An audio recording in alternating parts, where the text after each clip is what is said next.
Hey guys, it's Caleb from KCND Studios, and today we're going to be continuing my Turtlethon. And yes, today we are on Gamera versus Barugon.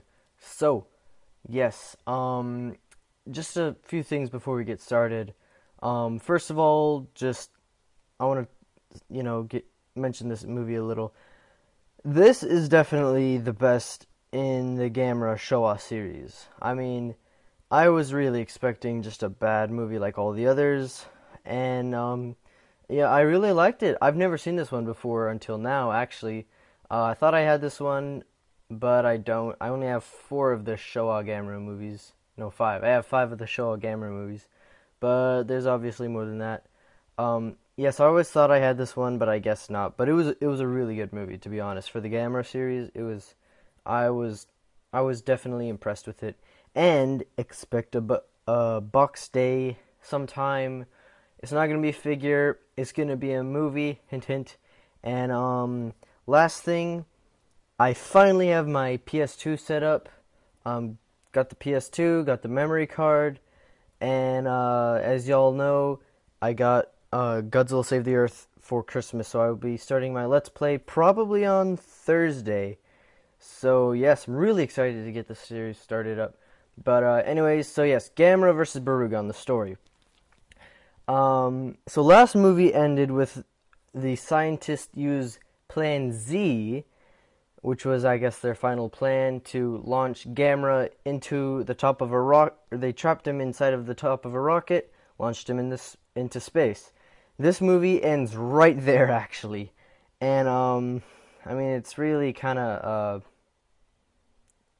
anticlimactic how this happens, but a meteor comes and hits the spaceship, thus releasing Gamera, and he flies back to Earth. He flies to this dam, and he basically destroys the dam, and he goes back to kind of just destroying stuff. And then that's all you get of Gamera, which basically are like 15 minutes into the movie by now, because it showed a lot of destruction, which was really awesome. Then we cut to a couple scenes where these people, they found that there was this, or no, they didn't find it.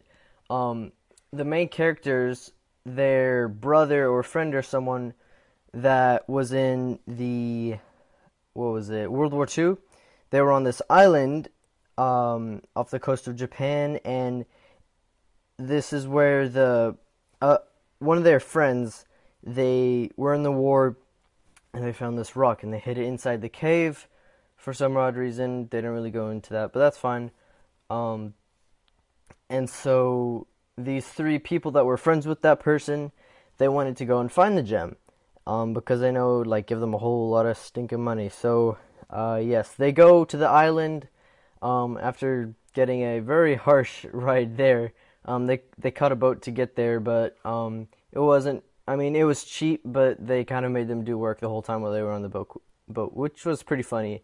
And yes, so once they get to the island, the 3 main characters get there, and the natives are like, "Oh, look at this person! He's coming to do something." They're, native. It was a lot like the original King Kong, how the natives get like scared.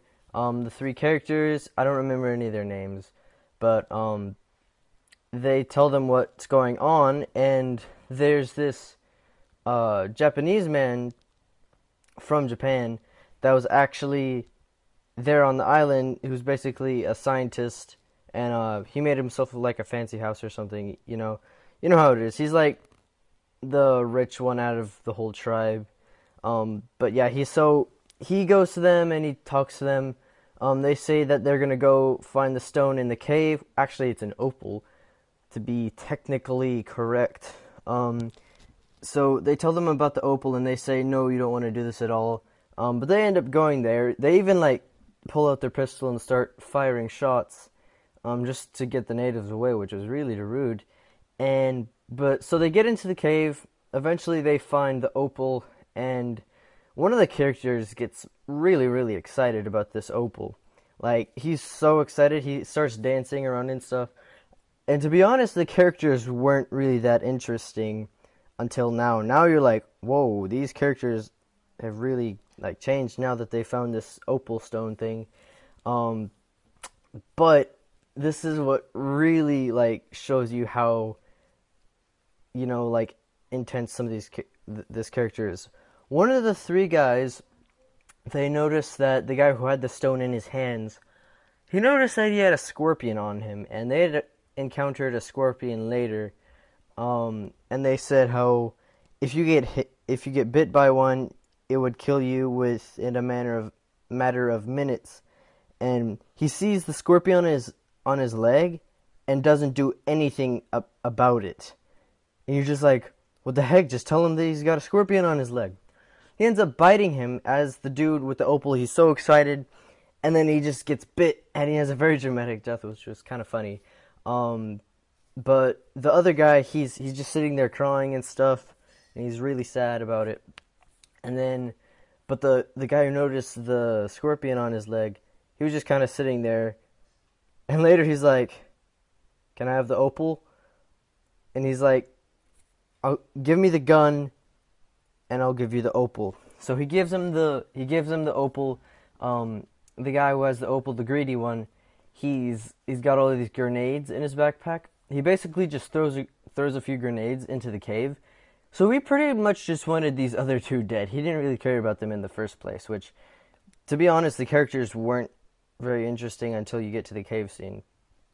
Very interesting scene, which is where a lot of stuff happens. So, they get back on the boat. They end up finding each other later, but not till later. So they're on the boat. The guy with the opal, he's like, he gets obsessed with the opal while he's on the boat, like Gollum from Lord of the Rings. He's like really obsessed with this opal. But while he was there, he got athlete's foot. So the doctor came in and had him do like, what was it? It's this red light thing that you like. It's basically this red lamp that shines on you. Infrared. Sorry, what's wrong with my brain? So they got the infrared, and it's shining on his foot and stuff. And they say that's what's gonna make it better. And so later he leaves the opal there in front of the infrared, and the egg starts melting, and then out of it pops this little lizard. And so once they finally get to Japan, they land in Kobe, I believe. Kobe is a place, not a person. I mean, it is a person. It's a name. But there's a city in Japan named Kobe, which is near Osaka. So they land in Kobe, and that's where the ship catches fire because of the infrared was still on it. It caught fire on the bed, and the whole boat just caught on fire, and there was a big accident. And so, but the two main characters, they escape, and so they escape. They're back. They're on Kobe, and then this monster appears, which you can assume that it was the little lizard that came out of the opal. And so, yeah, this giant monster, which is obviously Barugon, comes out and he starts destroying Osaka. So, yeah, Kobe's near Osaka. So he goes and he destroys Osaka and stuff. And then Gamera comes in and they fight. And as they're fighting, Barugon uses basically what he does is his tongue. It sticks out really far, and he can shoot ice out of his tongue. And he shoots the ice at him and basically freezes Gamera. Basically, for the rest of the movie, he's like frozen. So Barugon like kind of kicked Gamera's butt, to be honest. So Barugon, he leaves Osaka and he starts wandering around Japan. They do a lot of things to lure him like away or out of the cities and stuff. But eventually Gamera wakes up and he thaws out because of he thaws out like after he was frozen and stuff, and he goes and he fights Barugon and he finishes him. And so basically that's the end of the movie. So Honestly, this movie is the best of the Showa series, period. Barugon is an awesome monster. He's really cheesy, but honestly, I think his suit looks good. Um, I don't see too many similarities with him and Barugon, other than their name and their skin texture. Because if you look at the two of them, think of Barugon. Barugon, what's the thing? What's the big thing when you think of Barugon? It's the ears. The ears are the thing that makes Barugon Barugon. If you took his ears away, then that would not be Barugon, to be quite honest. Barugon doesn't have the ears. He shoots rainbows out of his back. He has the long tongue thing. His horn is longer also, and he freezes stuff with his tongue. I don't see too much of a difference other than they crawl around and they're both brown and they have a horn. That's really the only similarities I see. But and the name also. I can see people getting confused, but not that confused. You should be able to know Barugon from Barugon. But yeah, so the problems with this movie, though, because there is some problems. The characters were a little dead until the cave scene. Some of the characters in the movie weren't that interesting, but there definitely were. The two main characters, the bad main character, is very interesting. And the other main character, he's pretty interesting too, I guess. Another bad thing about the movie, I would say, is that in between the time where Gamera gets frozen and he thaws out, basically the military is just trying to defeat Barugon, which really just kind of is not very action-packed, kind of dull, even though you got to see Barugon a lot. It was basically just the military trying to find ways to defeat Barugon, which didn't really work at all. But the special effects in this movie are also very well done, I have to say. I don't think Eiji Tsuburaya did the special effects in this movie, but I thought they were pretty good. The suits were good. Gamera, just same thing throughout the whole Showa series. I'd say the only problem is that his chest is really flat, so his arms are just kind of flopping around and stuff. But yeah, so Gamera versus Barugon. And from now on with my reviews, I'm going to give it a 1 out of 5 stars. I guess 0.5 being the lowest it can go, and 5 being the highest it can go. On a scale of 1 to 5, I would give this movie a 3. And it might change because this is the first time I've seen it. It was only like yesterday, but it was a good movie, and it was just fun to watch, and it was very fun, and it was also somewhat dark.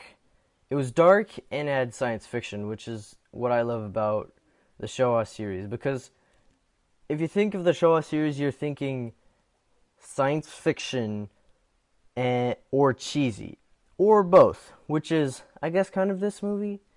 Not too much cheese in this movie. And also, another great thing is there's no annoying child character in this movie, which is awesome for the Showa series, or just the Gamera movies in general.